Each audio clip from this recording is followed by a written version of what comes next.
Est-ce que vous vous êtes déjà demandé ce qu'était le mimic? Quel était son secret? Ou encore si Edwin Murray s'est fait le mimic? Bonjour à toutes et à tous, c'est Whitey, et aujourd'hui on se retrouve pour traiter du petit dernier de la licence FNAF, j'ai nommé Five Nights at Freddy's Secret of the Mimic. Cette vidéo n'est pas une vidéo théorique, ni une vidéo d'explication du lore à l'instar des anciennes vidéos de cette chaîne, mais parlera d'un sujet qui me tenait vraiment à cœur, étant la réelle valeur de Secret of the Mimic, un jeu qui n'a quasiment pas fait parler de lui quoi. Avant que la vidéo commence, il y aura bien entendu du spoil, alors vous êtes prévenus, le jeu est sorti il y a un an donc ça devrait le faire sur ce point. Cela étant fait, passons à la vidéo. Mais déjà, parlons du Hypnosis pour ceux qui ne connaissent pas le contenu de ce jeu. On incarne Arnold, un technicien de chez Fazbear Entertainment qui a la charge de récupérer des plans.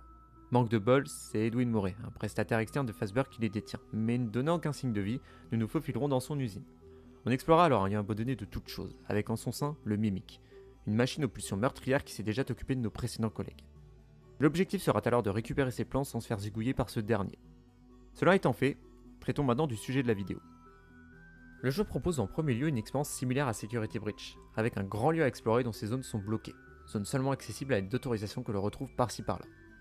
Bien que le core gameplay n'est pas bien différent de son prédécesseur, celui-ci est revu dans Secret of the Mimic, que ce soit sur des mécaniques basiques telles que la suppression du saut ou encore le comportement du Mimic, qui appuie cette sensation d'impuissance. La nette amélioration se retrouve de ce qui est autour de cela. Par exemple, dans l'ambiance globale du jeu. Celle-ci est retravaillée et va venir embellir l'expérience avec des couloirs étroits et des pièces sombres, bien loin de ce que nous proposait Security Breach avec ses endroits grands et colorés. En restant dans le thème de la DA, on peut aussi parler du Chara Design, qui est monstrueux. C'est quelque chose que peu de gens en parlent, et je salue cela dans le jeu, car malgré l'absence quasi totale de tête connue de la licence, on arrive tout de même à avoir une DA d'animatronique originale qui arrive malgré la chier de Mascot Horror à sortir du lot. Une fois en jeu, ces derniers sont bourrés de détails, venant appuyer un certain côté logique dans leur fonctionnement, à l'image du Mimic, qui s'adapte sa taille à l'aide de pistons, ou les mécanismes visibles de certains animatroniques. Il y a aussi les animations qui jouent un rôle important dans cela, des animations qui sont propres et fluides, mais qui appuient aussi le côté machine des animatroniques, les rendant encore plus crédibles.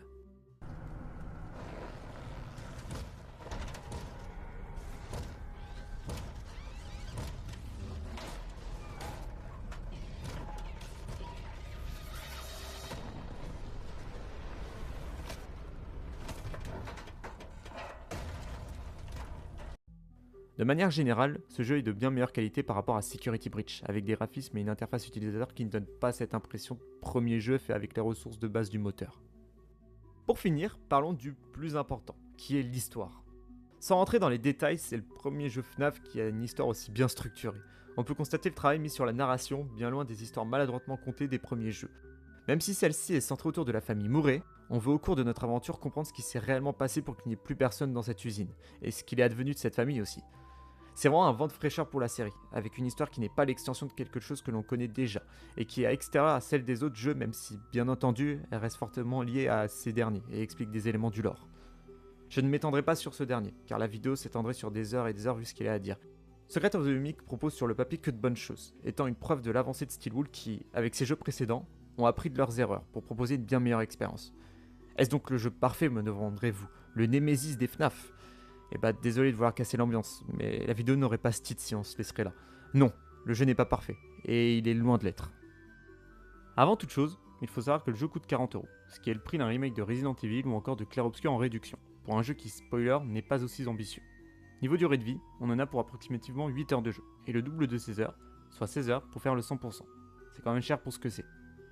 A ce stade, j'aimerais faire la comparaison du t-shirt de marque qui est un prélevé seulement car la marque y est brodée. C'est pareil pour ce jeu. Ce jeu ne vaut pas objectivement 40€, mais l'est car c'est du FNAF. Bon, pour en revenir au jeu lui-même, son plus grand défaut selon moi, c'est qu'il ne fait pas peur.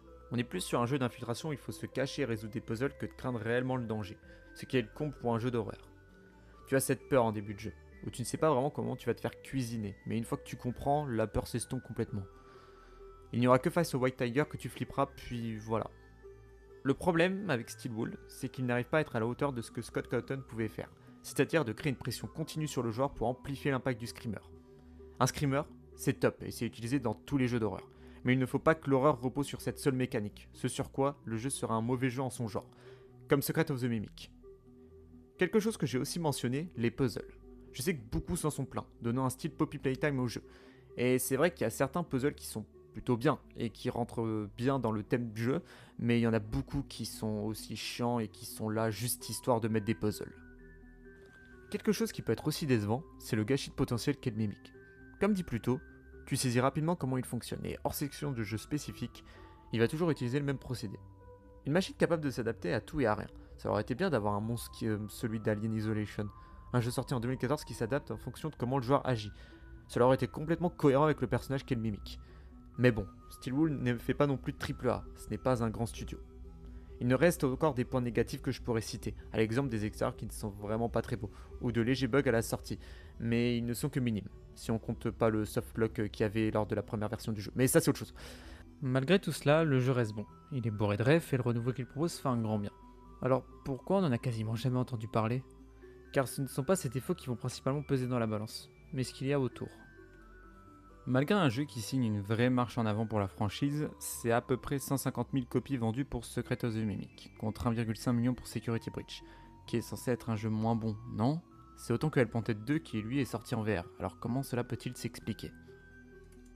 On pourrait se dire que cela vient de la communication faite autour du jeu, et ce n'est pas forcément faux. Le State of Play de février 2025 qui a accueilli le trailer du jeu a touché pas mal de monde, mais le reste de la communication n'était peut-être pas la meilleure, battue par une vulgaire musique que je ne pourrais tous sauf vous recommander, ayant fait d'ailleurs une meilleure pub que Steelwool lui-même. Mais ce n'est qu'un détail par rapport à ce qu'on va voir. Si l'on revient aux origines des FNAF, ce sont des jeux qui ont énormément marché grâce à ce qui était extérieur, c'est-à-dire internet. On y retrouve de grands youtubeurs, des théories à foison et j'en passe qui ont créé un réel engouement envers cette licence, faisant en sorte que chaque jeu soit plus attendu que le prochain film Marvel, littéralement.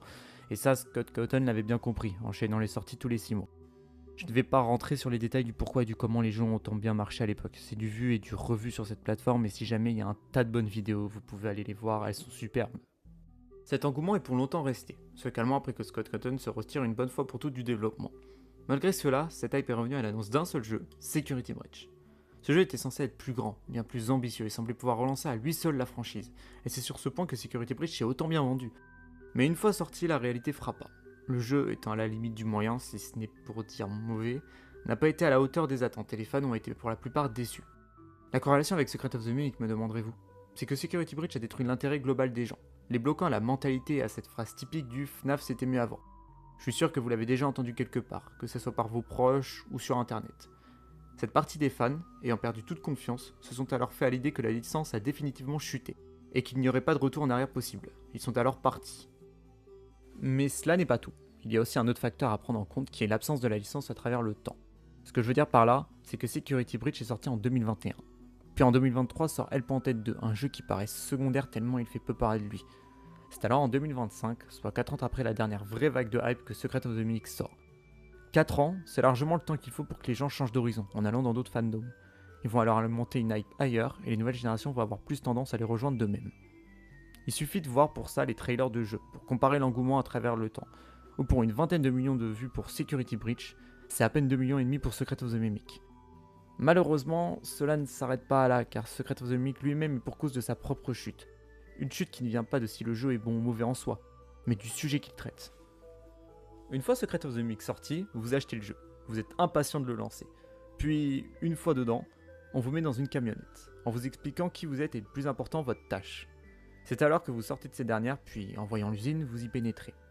Une fois dedans, vous commencez à l'explorer et au bout d'un moment, une question vous taraude dans votre tête. Cette question c'est, suis-je vraiment sur un FNAF ? Je fais cet exemple car c'est mon impression après 30 minutes de jeu, une simple impression qui m'a même fait envisager de me le faire rembourser. Ici, il n'y a pas de Freddy ou même de Pizzeria, ce n'est que de légères mentions aux autres jeux, et c'est sur ce point que l'on retrouve son plus grand défaut. Une part des gens viennent sur un FNAF pour avoir du FNAF, ce qui est logique en soi, mais là, ils n'ont rien de cela. Ils vont alors se le faire rembourser ou le laisser de côté, étant alors qu'une partie des joueurs qui vont continuer leur aventure. Le truc, c'est que le FNAF qu'ils attendent est à la fin du jeu, avec la proto-pizzeria. Or, le contenu proposé avant cette fin n'est pas suffisant pour les garder en haleine, étant ignorant de son existence. Ce n'est que mentionné à travers le jeu sous le nom de Projet Fazbear, étant beaucoup trop évasif. C'est une structure de jeu qui est profitable à ceux qui sont déterminés à aller jusqu'au bout, faisant dès lors une belle surprise à quiconque arrive à la fin de cette dernière. Cependant, cette surprise se fait au détriment des fans casual, qui représentent une part non négligeable des joueurs. C'est alors une petite poignée de joueurs qui vont réellement toucher à Secret of the Mimic. Cette poignée filtrée de la perte de confiance envers la licence et de son oubli à travers le temps. Mais c'est aussi dans le jeu lui-même qu'il y a un tri, où les fans ne pouvant se passer de la tâche avec les FNAF partiront. Le jeu est jouissif pour un fan acharné, étant de loin mon jeu Steelwool favori. Il n'a que peu de valeur pour des fans casual qui ne viennent pas pour ce genre de contenu. Secret of the Mimic n'est pas un si mauvais jeu. Il est même prometteur pour l'avenir de la licence au vu des moules améliorations qu'il propose. Mais il est mis au fond du tiroir par plein de facteurs qui font qu'il n'est apprécié que par peu de personnes. Je vous remercie d'avoir regardé cette vidéo en entière. C'était pas mal de travail, entre le script que j'ai fait et refait, le montage et tout le reste. Les commentaires sont fortement appréciés pour savoir si je peux améliorer des choses, ou même débattre de ce que j'ai dit. Toute critique constructive est la bienvenue. De même, n'hésitez pas à partager cette vidéo, c'est le plus grand des soutiens que vous pourrez m'apporter. Sur ce, je vous dis à la prochaine, ciao ciao.